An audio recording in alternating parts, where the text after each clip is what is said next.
បាទគ្រប់នឹងជម្រាបសួរពុកម៉ែបងប្អូនទាំងនេះថ្ងៃនេះខ្ញុំសូមមកពីបង្ហាញតទៅនឹងការប៊ូត page ជាប៊ូតលក់ផលិតផលរបស់យើងតាមផ្លូវមុខអញ្ចឹងតទៅនឹងការប៊ូតយើងមានប៊ូតពីរប្រភេទតាម ADS Manager ឬក៏ប៊ូតតាម Facebook តាម Facebook ផ្ទាល់តាមផ្លូវមុខអញ្ចឹងណាបងប្អូនតទៅការប៊ូតវាមានប្រសិទ្ធភាពដូចគ្នាទេវាខាងមុខនេះវាមានក្បាច់ក្បូរអីច្រើនដូចនៅក្នុង ADS Manager ទេវាញញច្រើនទេអញ្ចឹងសម្រាប់បងប្អូនដែលធ្លាប់ទស្សនាវីដេអូរបស់ខ្ញុំពីមុនមកបងប្អូនដឹងហើយបងប្អូនអត់ទាន់បានមើលទេចូលក្នុង YouTube Channel របស់ខ្ញុំតើតើនៅវីដេអូផ្សេងៗមានបង្រៀនដូចគ្នាហើយ Channel ជា Channel ថ្មីអញ្ចឹងណាបងប្អូនណាសម្រាប់បងប្អូនដែលអត់ទាន់បាន Subscribe ទេជួយចុច Subscribe ម្នាក់មួយមកសម្រាប់ឲ្យខ្ញុំបានធ្វើបន្តទៀតតើតើវីដេអូហើយបងប្អូនពេញចិត្តតើតើ like ហើយនឹង comment សម្រាប់ជំនួសផ្សេងៗទៀតឥឡូវយើងឲ្យខាត់ពេលយូរយើងចូលទៅក្នុង Facebook របស់យើងមកយើងចូលក្នុង Facebook របស់យើងសម្រាប់ការបួននៅភ្លើងមុខនេះយើងបើកទៅលើ page Facebook របស់យើង page របស់ដែលយើងលក់ផលិតផលនេះ page មួយនេះយើងលក់ឡានយើងបងប្អូនណាហើយយើងលក់ឡានហើយ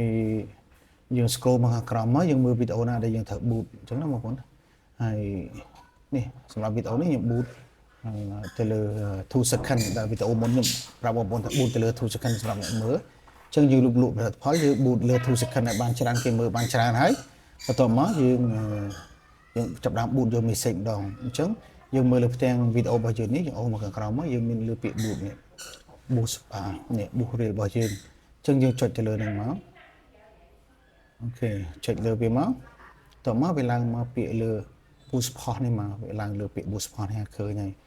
ហើយសម្រាប់កន្លែងនេះកន្លែង goal នេះមានន័យថាគោលបំណងរបស់យើងចង់ boot លើអីអញ្ចឹងវាមាន automatic get more message អញ្ចឹងកន្លែងនេះវាដាក់ឲ្យយើងboot ទៅលើទទួល message បានច្រើនអញ្ចឹងណាហើយយើងចុចទៅលើវីដេអូនេះមកវាឃើញអញ្ចឹងតែវីដេអូហ្នឹងមកអត់មានយកត្រូវជ្រើសរើសវីដេអូទៀតទេតែសាច់យើង boot ទៅលើវីដេអូហ្នឹងអញ្ចឹងបើសិនបងប្អូនចង់ change ថា change ចង់ boot អីផ្សេងវាមានឲ្យគេមើលវីដេអូឬក៏ boot ទៅលើ lead ហ្នឹងឬក៏លើ website ឬក៏ឲ្យគេ call មកអញ្ចឹងយើងអត់ទេយើង focus ទៅលើការ boot message អញ្ចឹងយើង save វាមកបន្តមកយើងអូសមកខាងក្រោមទៀតខាងក្រោមនេះយើងគេហៅថា messaging តើតើនឹងគេ boot ទៅគេចុចទៅលើ message របស់យើងអញ្ចឹង message template នេះមានន័យថាបងប្អូនចូលទៅក្នុង page របស់គេមានគេដាក់ជំរាបសួរឬក៏គេដាក់លេខទូរស័ព្ទអីផ្សេងៗទៅលើហ្នឹងឲ្យយើងមើលអញ្ចឹងតើតើនឹងការ boot លើភ្លើងមុខនេះយើងអត់មានបាច់ធ្វើអីច្រើនមកណាយើងកំណត់ទៅលើតែមួយទេបើថាខ្ញុំលក់ឡានអញ្ចឹងចង់ដឹងព័ត៌មានបន្ថែមឬក៏តម្លៃនេះយើងដាក់ទៅមួយបានហើយយើងចុចលើនេះមក edit this message template យើងចុចទៅលើហ្នឹងមកអូខេកន្លែងនេះកន្លែង question នេះយើងអូសឥឡូវយើងមិនបាច់ធ្វើទេយើងមកកន្លែង question នេះមកទៅលើ question នេះមកយើងដាក់តែមួយបានហើយយើងកន្លែងនេះគេដាក់ what service do you offer អញ្ចឹងយើងលុបកន្លែងនឹងចោលមកយើងដាក់សរសេរជាខ្មែរផងចង់ដឹងព័ត៌មានបន្ថែមចង់ដឹងព័ត៌មានថែមអូខេចង់ដឹងព័ត៌មានបន្ថែមអញ្ចឹងកន្លែង answer option នេះយើងនៅពេលគេចុចអានឹងមកយើងកំណត់អានេះទៅឲ្យគេដាក់នេះយើងពេលយើងចុចវាឡើងទៅលើនេះចង់ដឹងព័ត៌មានបន្ថែមយើងមើលកស្រាំដៃនេះមកមានឃើញចង់ដឹងព័ត៌មានបន្ថែមយើងសរសេរវាចេញនឹងអញ្ចឹងយើងដាក់កំណត់តែមួយបានហើយយើងដាក់សម្រាប់ព័ត៌មានបន្ថែមយើងចម្លើយវិញទៅនៅពេលគេចុចហ្នឹងវាលោតមកអូតូមកសម្រាប់ព័ត៌មានសម្រាប់ព័ត៌មានបន្តិចបងប្អូនសម្រាប់ព័ត៌មានបន្ថែមយើងដាក់លេខទូរស័ព្ទទៅលើហ្នឹងទៅ097អានេះសម្រាប់ឲ្យភ្ញៀវគាត់មើលលេខទូរស័ព្ទទៅកុំឲ្យពិបាកហើយឬក៏ Telegram កន្លែងនេះខ្ញុំដាក់ Telegram បន្ថែម Telegram សម្រាប់តាក់ទងចឹងណាខ្ញុំដាក់ថា username របស់ Telegram របស់យើងមកគាត់ចង់ចុចគឺចុចទៅចូល direct ជាមួយ Telegram ហ្មងអូខេ89អូតូខាអូខេកន្លែងហ្នឹងតែប៉ុណ្្នឹងបានហើយអញ្ចឹងនៅពេលយើងចុចទៅលើសំណួរចង់ដឹងព័ត៌មានបន្ថែមមកវាលោតមកនេះមកលោតដល់ direct មកសម្រាប់ព័ត៌មានបន្ថែមបងអាច Telegram ទៅលេខទូរស័ព្ទនេះក៏បានឬក៏ចុចទៅលើ link Telegram នេះមកវាចូល Telegram direct ធម្មតា page ដែលយើង boot ទៅមានគេសួរច្រើនអញ្ចឹងនៅពេលដែលយើង focus ទៅលើ ឆ្លើយទៅលើក្នុង message meta business suite របស់យើងហ្នឹងគឺយើងឆ្លើយអត់ទេអញ្ចឹងយើងមានក្រុមការងារបន្ថែមអញ្ចឹងបើសិនជាយើងប្រវល់ take ថា page គេសួរមកច្រើនយើងទីភ្ញៀវខ្លះគាត់តាក់ទងទៅតាម link Telegram ឬក៏យើងឆាតផ្ទាល់សុំលេខទូរស័ព្ទរបស់គាត់ផ្ទាល់មកសម្រាប់យើងតាក់ទងទៅតាម Telegram វាស្រួលជាងវាទាន់ព័ត៌មានជាងអញ្ចឹងបើយើងឆ្លើយតែម្នាក់ហ្នឹងទេ message ផ្សេងមកទៀតយើងឆ្លើយអត់ទេអញ្ចឹងយើងចុចព័ត៌មានតែប៉ុណ្្នឹងមកហើយបន្ទាប់មកវាមានព័ត៌មាន3សំណួរទៀតសម្រាប់ឆ្លើយយើងអត់យកកំណត់យើង save មកដោយសារធ្វើអញ្ចឹងទៅវាអត់ហានិភ័យច្រើនតែទៅ account ខ្មោចអីញ៉ៃច្រើនទេអញ្ចឹងណានេះជាបទពិសោធន៍របស់ខ្ញុំទេបន្ទាប់មកយើងអូសមកក្រោមទៀតតាក់ទង message destination នេះយើងប៊ូតទៅលើ message យើងមិនបាច់កំណត់ទៅលើអីតាក់ទងនេះ connect ទៅលើ Instagram ឬក៏ WhatsApp យើងមិនបាច់ទេដោយសារយើងទៅលើ Messenger ទៅមួយទេហើយអាច special aid category យើងមិនបាច់ធ្វើដែរហើយយើងអស់មកក្រោមវា audience នេះកន្លែង audience នេះគឺវា focus កន្លែងចេះវាចង់និយាយថា aid របស់យើងនេះយើងកំណត់ឲ្យទៅលើខាងណា aid នឹងទៅខាងណាអញ្ចឹងវាមាន advance បូកនៅ audience កន្លែងនេះអញ្ចឹងបើសិនជាយើងអត់ទាន់មានទេអត់ទាន់បងប្អូនអត់ទាន់មានទេបងប្អូនអាចយកមួយមក create new កន្លែងនេះក៏បានដែរឬក៏ទៅសេលើបំពេញលើនេះក៏បានដែរអញ្ចឹងសម្រាប់យើង add ទៅលើ add ហ្នឹងយើងកំណត់ទៅលើវាយើង create ថ្មីមកណា create new កន្លែងនេះមកវាស្រួលហើយយើងដាក់ឈ្មោះវាត្រូវមកនេះយើងដាក់ឈ្មោះកន្លែងនេះមកឧទាហរណ៍ខ្ញុំលក់ឡានអញ្ចឹង Toyota Alphard 2012យើងកំណត់កន្លែងហ្នឹងមួយមកហើយកន្លែងនេះគឺយើងកំណត់វាដូចទៅជាមួយនឹងad manager ដែរយើងកំណត់ទៅលើ gender នេះគឺ paid អញ្ចឹងយើងលក់ឡានយើងអត់ប្រកាន់ស្រីឬប្រុសទេយើងដាក់ទាំង all មកហើយតាក់ទងនឹងអាយុកន្លែង age នេះកន្លែង age នេះគឺយើងដាក់វាចាប់ពី30ទៅដែរណាបងប្អូនណាដូចគ្នាហើយយើងតម្លាក់កន្លែងនេះកុំឲ្យវាដល់60ជាងពេកដោយសារអីអ្នកទិញឡានរបស់យើងនឹងវាកំណត់តែប៉ុណ្្នឹងបានហើយអញ្ចឹងបងប្អូនលក់អីហ្នឹងយើង focus ទៅលើហ្នឹងទៅបងប្អូនលក់លេលក់ម្សៅកំណត់អាយុដែរទៅ18ដល់40ឆ្នាំឬក៏45ឆ្នាំអញ្ចឹងទៅឬក៏50ទៅហើយយើងកំណត់ទៅតាមប្រទេសជនរបស់យើងគោលដៅរបស់យើងហើយមកដល់ខាងក្រោមនេះកន្លែង location នេះបើសិនវាចេញមកវានៅ Cambodia ត្រូវអញ្ចឹងបើសិនបងប្អូនចង់ដាក់ Cambodia មកប្រទេសមកក៏បានដែរ Cambodia គឺវា select លើ country នៅអីហ៎ country ហ្នឹង Cambodia ទាំងអស់វាបង្ហាញនៅលើចេះទាំងអស់អញ្ចឹងបើសិនបងប្អូនចង់និយាយថាកំណត់ទិសដៅរបស់វាយើងលក់ផលិតផលរបស់យើងចង់ដាក់ទៅក្នុងពេញយើងក៏ចុចលើ drop pin នេះមកអូខេបញ្ចេញសញ្ញាប៉ុណ្ណេះមកយើងអូសមក drop pin កន្លែងណាមួយចំកណ្ដាលជាមកអូខេបន្ទាប់មកវាបានប៉ុណ្នេះត្រូវហើយអញ្ចឹងកន្លែងនេះទៀតបងប្អូនអាចមើលបន្ថែមទៅតាក់ទងនឹងកន្លែងទិសដៅដែលយើងលក់គឺយើងមើលបន្ថែមនេះ10ម៉ាយហើយបើសិនបងប្អូនចង់ដាក់ខេត្តណាទៀតយើងចាយទៅលើខេត្តណាបងប្អូនខ្ញុំចាយទៅលើកែបឬក៏កំពតនេះខ្ញុំទៅរក pin ទៅលើរឿងដែរអូខេអេតខ្ញុំរត់ទៅប៉ុណ្្នឹងហើយខ្ញុំដាក់ទៅមួយទៀតខាងពូសោមក្រុងប្រសេនុនេះខ្ញុំត្រាប់ទៅដែរខ្ញុំត្រាប់វាមកឬក៏បងប្អូនថាឆ្ងាយពេកបងប្អូនដាក់ចេះមកចំណេញជាងដាក់ចំកន្លែងណាមួយមកវានៅចំវារត់អត់ទៅដល់ពាក់កណ្ដាលសមុទ្រពេកអូខេកន្លែងនេះមកបន្តមកខ្ញុំបោះ add ខ្ញុំទៅខាងកោះកុងខ្ញុំអត់យកទេខ្ញុំបោះមកខាងនេះម្ដងយកកំពង់ឆ្នាំងអូខេខ្ញុំបោះនៅកំពង់ឆ្នាំងទៀតហើយយើងសេរីវាមកណាយើងទាញមិនបងប្អូនធម្មតាវាដាក់ឲ្យ10ម៉ាយតែប៉ុណ្្នឹងទៅយើងទាញពីវែងមកនេះវាធំហ៎បានធំ50ម៉ាយមានន័យថាវាធំសម្រាប់location នោះអាចធំបន្ថែមនេះកន្លែងនេះខ្ញុំអត់ចង់ខ្ញុំទាញបន្ថែមទេមកចង់ពេញអាចរីកដល់បន្ថែមទៀតអានោះសម្រាប់ drop pin ណាបងប្អូនសម្រាប់បងប្អូនដែល boot មកកន្លែងទិសដៅឲ្យវាធំវាចង់ការផ្សព្វផ្សាយរបស់យើងវាសោះផ្សាយកាន់តែធំយើងបរិចគីឡូម៉ាយមកយើងបរិចវាកន្លែងហ្នឹងមកហើយខ្ញុំតម្លាក់ទៅសៀមរាបទៀតខ្ញុំអត់ដាក់ទៅបរោះកម្ពុជាទាំងមូលទេដោយសារទីតាំងខ្លះហ្នឹងគឺគាត់បោះវីដេអូយើងទៅហ្នឹងគឺគាត់អត់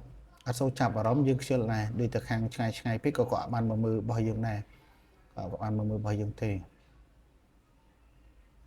ខ្ញុំដាក់ទៅសៀមរាបហើយខ្ញុំអូសមកទៀតឲ្យវាពេញចេះទៀតអូខេវាអាចរីកដល់បាត់ដំបងដែរនេះអញ្ចឹងខ្ញុំ drop មួយទៀតខ្ញុំដាក់ នៅស៊ីសផុនប្រទីមានជ័យខ្ញុំអស់ឲ្យវែកណាយវាអាចចូលទៅដល់ទឹកដីថៃដែរចូលទៅខ្លះហ្នឹងណាអូខេខ្ញុំយកតែប៉ុណ្្នឹងទេអូខេអស់ហើយណាចុងយើងអូសមកក្រោមទៀតគឺ detail targeting មានន័យថាកន្លែងនេះគឺតកតទៅនឹងយើងកំណត់ទិសដៅអ្នកមើលវីដេអូរបស់យើងតកតទៅនឹង keyword អញ្ចឹងឲ្យវារុញទៅខាងណាអញ្ចឹងខ្ញុំលក់ឡានខ្ញុំត្រូវសរសេរអានេះឲ្យមាន AI ទេភ្លើងមុខយើងសរសេរមក Toyota Alphard នេះ interest របស់វា Toyota Alphard អូខេ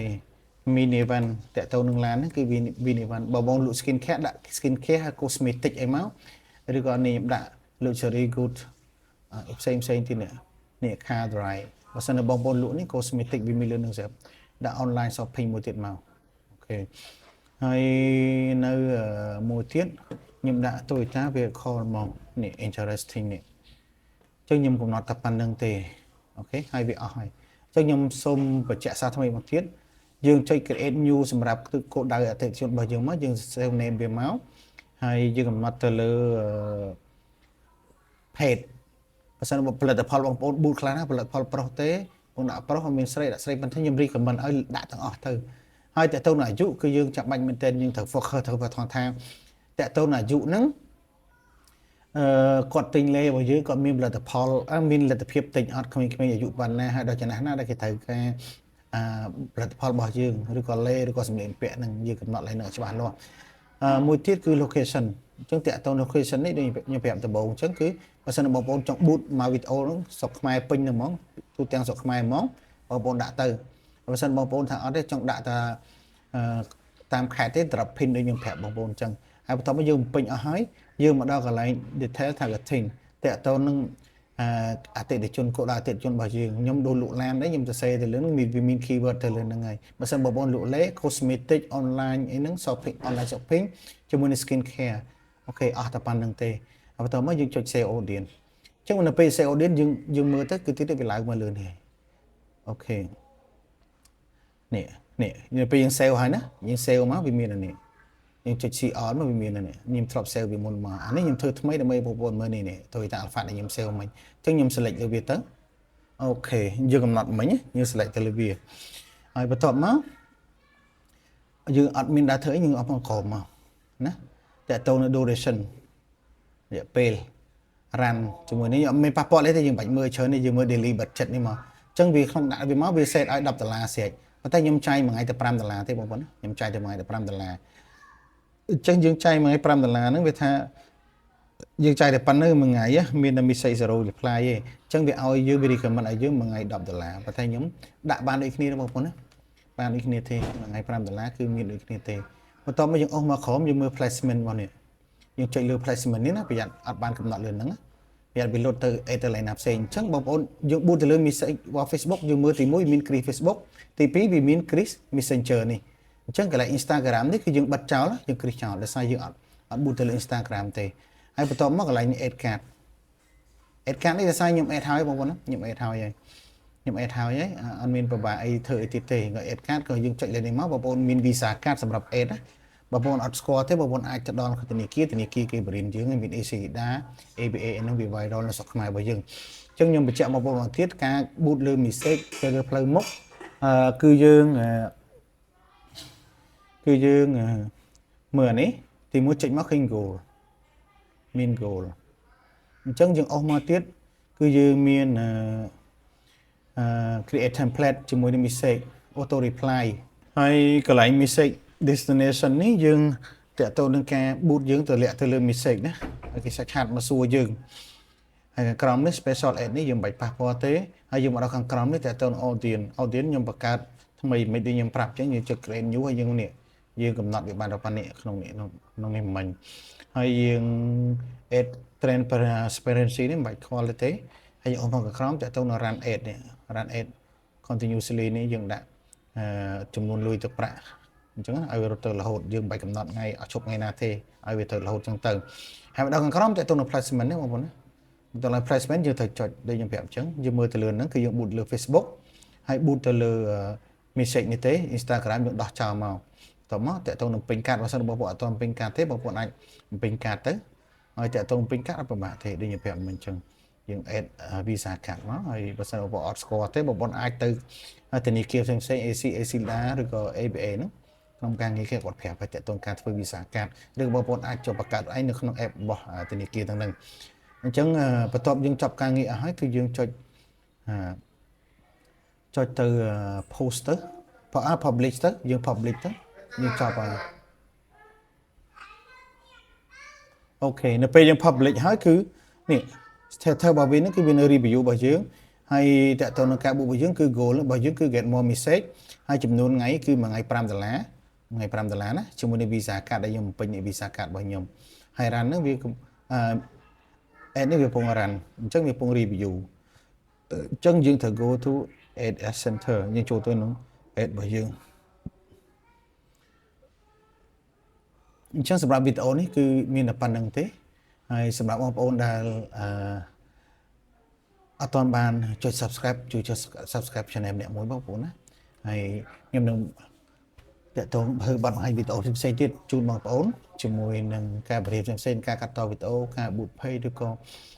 វិធីសាស្ត្រផ្សេងៗតាក់ទងនឹងបណ្ដាញសង្គមផ្សេងៗហើយអរគុណច្រើនណាស់បងប្អូនណាសម្រាប់ការទស្សនាវីដេអូមួយនេះកុំភ្លេចចុច subscribe like ហើយ comment សម្រាប់ចំណុចផ្សេងៗអរគុណច្រើន